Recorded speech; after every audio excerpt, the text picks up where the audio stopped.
श्री स्वामी समर्थ. मी प्रांजली. आपल्या घरामध्ये एकोपा, प्रेम, धन, धान्य, समृद्धी, बरकत, उत्तम आरोग्य, आपल्या घरातील मंडळींना दीर्घ आयुष्य, चहूबाजूने म्हणजे आनंदी आनंद, सर्वांसोबत आपलं नातं चांगलं, प्रत्येक कामामध्ये आपल्या घरातल्या मंडळींना यश मिळणं, माता लक्ष्मीची आपल्यावर कृपा होणं आणि जे काही धन धान्य आपल्या घरामध्ये येतंय ते टिकून राहणं, असं प्रत्येकालाच वाटतं. माझ्यापासून तुमच्यापर्यंत प्रत्येकालाच वाटतं. आपण बरेच जण असं म्हणतो सुद्धा की एक वेळेचं जेवण कमी मिळावं, पण या ज्या सर्व गोष्टी आहेत घरामध्ये, आनंद, एकोबा, प्रेम, या गोष्टी आपल्या घरामध्ये राहाव्यात. तर यासाठी अगदी साध्या सोप्या, कोणताही उपाय नाही, कोणत्याही सेवा नाही, काही या छोट्या छोट्या गोष्टी आहेत की ज्या आपल्याला संध्याकाळची जी वेळ असते 6:30 ते 7:30 ही माता लक्ष्मी आपल्या घरात येण्याची वेळ मानली जाते. या वेळेमध्ये जर फक्त आपण या गोष्टी केल्या नाही आणि काही गोष्टी जर आपण केल्या तर सुरुवातीला सांगितलेल्या सगळ्या गोष्टी आपल्या घरामध्ये होऊ शकतात. बऱ्याच वेळेला बघा, सगळीकडून जेव्हा संकट, समस्या आपल्या आयुष्यामध्ये येतात तेव्हा आपण इकडे जा, तिकडे जा, इकडे पत्रिका दाखव, त्यांच्याकडून सल्ला घे, हे व्हिडिओ कर, ते उपाय कर, बऱ्याच गोष्टी करतो. पण हे जे मूळ कारण आहे, हे जे मुख्य कारण आहे की ज्याने 100% काय, अगदी 1000% आपल्या आयुष्यामध्ये, आपल्या घरामध्ये बदल होणार आहे, या छोट्या छोट्या गोष्टींकडे मात्र आपण दुर्लक्ष करतो. आणि याच छोट्या गोष्टी ज्या आहेत त्या आपल्या आयुष्य 360 डिग्री अगदी 100% पूर्णपणे बदलू शकतात. आणि काही दिवस जर रेग्युलर तुम्ही ह्या गोष्टी केल्या ना तर आपल्या आयुष्यामध्ये बदल होताना तुम्हाला बघायला मिळतील. तर सगळ्यात पहिली गोष्ट म्हणजे संध्याकाळी 6:30 ते 7:30 ही वेळ माता लक्ष्मी आपल्या घरामध्ये येत असते. तर त्यावेळेला आपल्या घराचं मुख्य प्रवेशद्वार काही वेळासाठी तरी शक्य असेल तर आपल्याला उघडं ठेवायचं आहे, ते उघडायचं आहे. त्यानंतरची दुसरी गोष्ट म्हणजे आपल्या देवघरासमोर आपल्याला दिवा लावायचा आहे. तुम्ही कितीही बिझी असू द्या, तुम्ही आजपर्यंत केलं असेल, केलं नसेल, तुम्ही प्लीज म्हणजे ही गोष्ट ना माझ्या सांगण्यावरून एक वेळा करायला सुरुवात करा आणि तुमच्या घरामध्ये तुम्हाला बदल होताना नक्कीच बघायला मिळतील. आता बरेच जण ताई म्हणतील की आम्ही तर रोजच लावतो पण आम्हाला काही फरक दिसत नाही. तर पुढे तुम्ही बघा तुमची चूक काय होतीये हे तुमच्या नक्कीच लक्षात येईल. देवासमोर दिवा लावायचा आहे आपल्याला, अगदी म्हणजे तेलाचा, तुपाचा, तुम्ही जो कोणता लावतात तो दिवा तुम्हाला लावायचा आहे. आणि त्यानंतर म्हणजे आपली जी तुळस असते तर तुळशी समोर आपल्याला तुपाचा दिवा लावायचा आहे. आणि हा दिवा जर आपल्या घरातील जे कर्ते पुरुष आहेत, मुख्य पुरुष आहे की जी कमावती व्यक्ती आहे, तिच्यावर आपल्या घरातलं सगळं चालतं, त्या व्यक्तीने जर स्वतःच्या हाताने तुळशी समोर हा संध्याकाळी दिवा लावला तर त्या घरामध्ये त्या व्यक्तीवर माता लक्ष्मीची अखंड कृपा होते व त्या व्यक्तीला उद्योगधंदा, व्यवसाय असेल, नोकरी असेल, त्यामध्ये त्या व्यक्तीची प्रगती होत होत होत जाते. त्या व्यक्तीला कधी अपयशाचा सामना करावा लागत नाही असं म्हटलं जातं. त्यामुळे शक्य असेल तर, आता प्रत्येकालाच या वेळेमध्ये प्रत्येक पुरुष घरामध्ये असतील असं नाही, तर आपल्या घरातील पुरुष या मंडळी किंवा मुख्य कर्त्या स्त्रिया जर या वेळेला घरामध्ये नसतील तर घरातील कोणत्याही सदस्याने हा जो दिवा आहे तो नित्य नियमाने रोज आपल्या तुळशीजवळ लावायचा आहे. आणि या दिव्यामध्ये आपल्याला चिमूटभर हळद टाकायची आहे. ही गोष्ट करायला सुरुवात करा. काही दिवसांमध्ये तुम्हाला तुमच्या घरामध्ये बदल दिसू लागतील. आणि हा दिवा लावल्यानंतर तिथे बसून किंवा उभा राहून आपल्याला ओम नमो भगवते वासुदेवाय हा मंत्र 11 वेळा म्हणायचा आहे. आपण प्रत्येक जण माता लक्ष्मीच्या मागे धावतो. माता लक्ष्मी म्हणजे पैसा प्राप्त करण्यासाठी खूप सारे उपाय करतो, पण काही दिवस या गोष्टींचा आपल्याला अनुभव येतो पण हा जास्त काळ टिकत नाही. असं का होतं?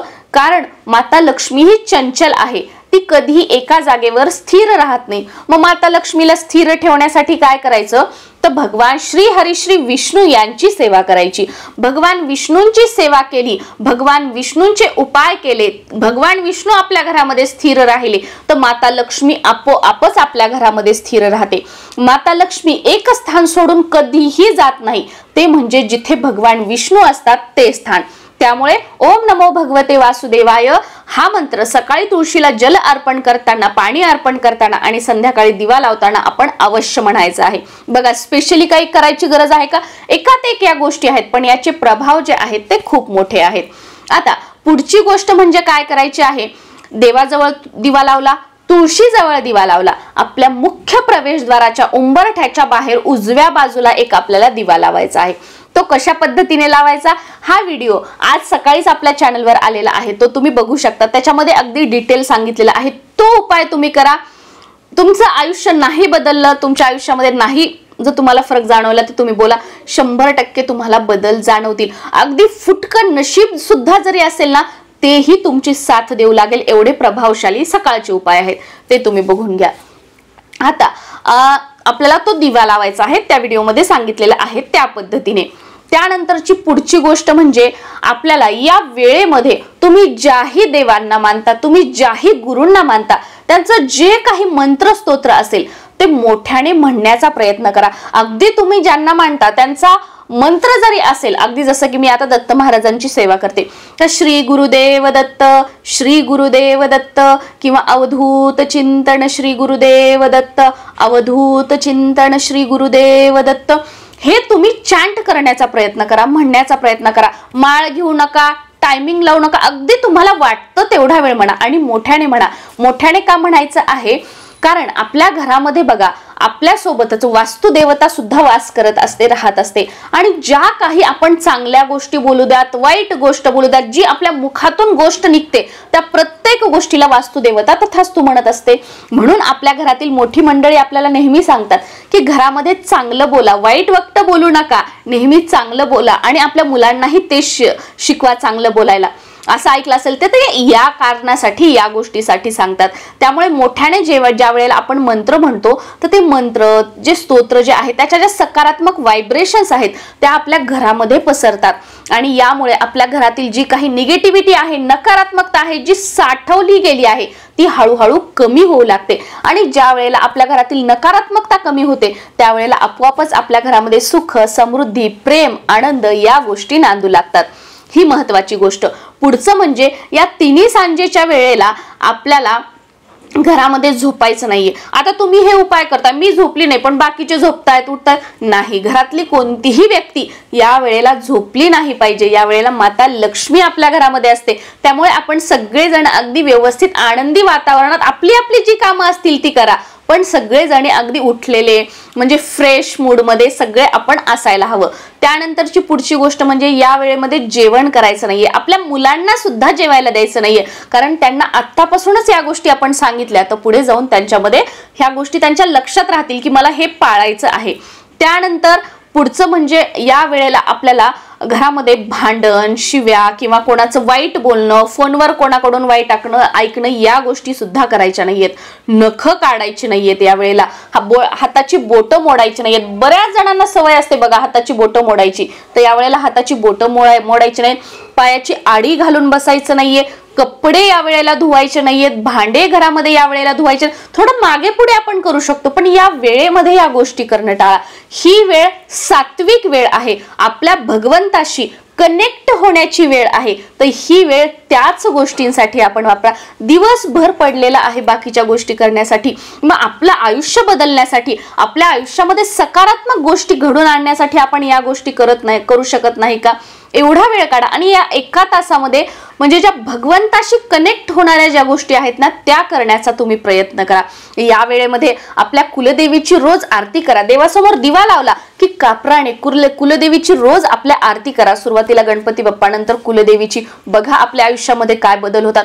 माझं नशीब साथ देत नाही, माझं नशीबच फुटकं आहे, माझं हे काम होत नाही, ते काम होत नाही, हळूहळू तुम्हाला बदल होताना दिसतील।